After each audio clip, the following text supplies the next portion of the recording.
بسم اللہ الرحمن الرحیم عن جابر بن عبداللہ رضی اللہ تعالی عنہ قال جاء سلیک الغطفانی یوم الجمعہ ورسول اللہ صلی اللہ علیہ وسلم قائد علی المنبر فقعد سلیک قبل ان يصلي فقال له النبي صلى الله عليه وسلم اركع ركعتين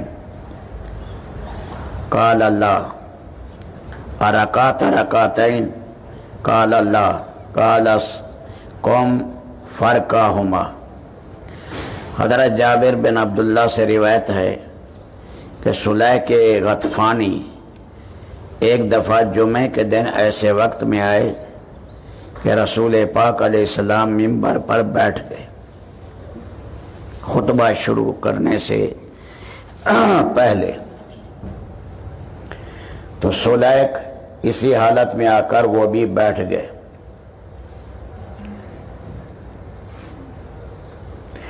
رسول پاک علیہ السلام نے ان سے فرمایا کیا تم نے 2 رکعت پڑھی ہیں؟ انہوں نے عرض کیا کہ نہیں۔ آپ نے فرمایا اٹھو پہلے 2 رکعت پڑھو۔ اس حدیث کی بنا پر امام شافعی اور امام احمد بن حنبل بعد دوسرے ائمہ کا مسلک ہے کہ نماز جمعہ کے لیے جو شخص مسجد میں آئے اس کے لیے اس دن تحیۃ المسجد واجب ہے۔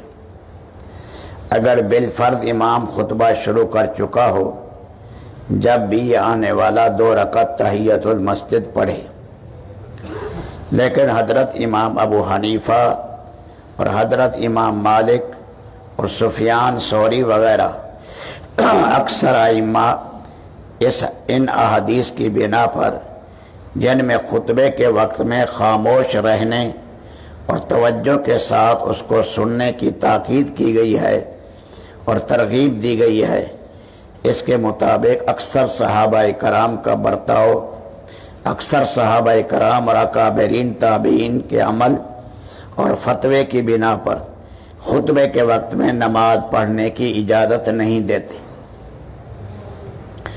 سلیک غطفانی کے اس واقعے کی مختلف توجیحات فرماتے ہیں۔ اس مسئلے میں دونوں طرف کے دلائل بہت وزنی ہیں، اس لیے احتیاط کا تقاضا یہ ہے کہ جمعہ کے دن مسجد میں ایسے وقت پہنچ جائے کہ خطبے سے پہلے کم از کم 2 رکعت ضرور پڑھ لے۔ عن ابن عباس رضی اللہ تعالی عنہما قال کان رسول اللہ صلی اللہ علیہ وسلم یرکع قبل الجمعہ 4 وبعدها 4۔ حضرت عبداللہ ابن عباس سے روایت ہے رسول پاک علیہ السلام جمعے سے پہلے 4 رکعت پڑھتے تھے اور جمعے کے بعد بھی 4 رکعت۔ حضرت ابو ہریرہ بھی یہی فرماتے ہیں، جمعے سے پہلے بھی 4 سنتے اور جمعے کے بعد بھی 4 سنتے۔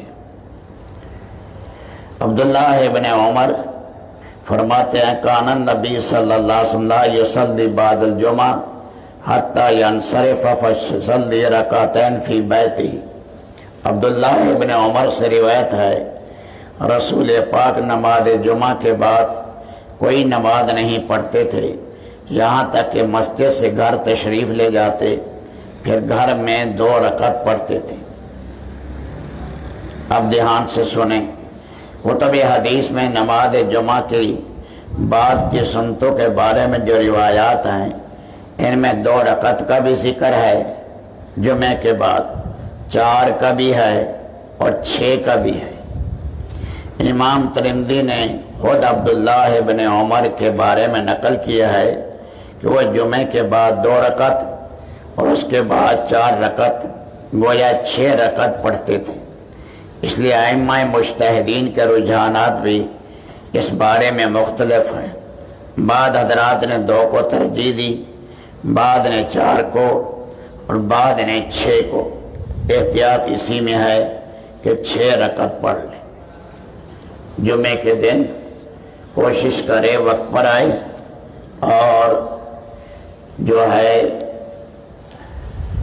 جو پہلی اذان ہوتی ہے اس میں جواب نہ دے، کیونکہ خطبے کا حصہ ہے۔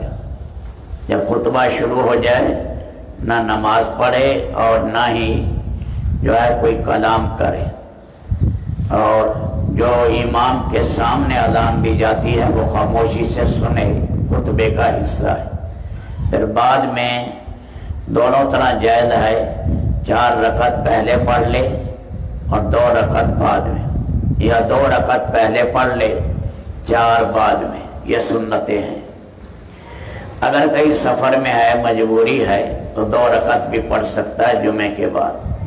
تو جمعے کے بعد 2 رکعت کی بھی گنجائش ہے، 4 رکعت کی بھی گنجائش ہے، اور افضل 6 رکعت ہیں، 4 اور 2 جمعے کے بعد کی سنتیں۔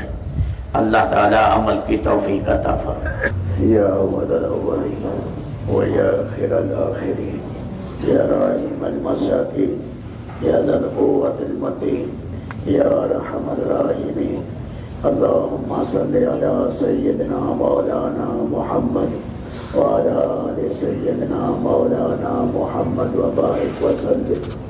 اللہم اکفنا بحلالک عن حرامک واغننا بفضلک عمن سواک۔ اللہم اکفنا بحلالک عن حرامک واغننا بفضلک عمن سواک۔ اللہم فارج لهم کاشف الغم مجیب دعوت المستقیم رحمان الدنیا والآخرہ ورحیمہما ارحمنا برحمتک تغنینا بالرحمت من سواک۔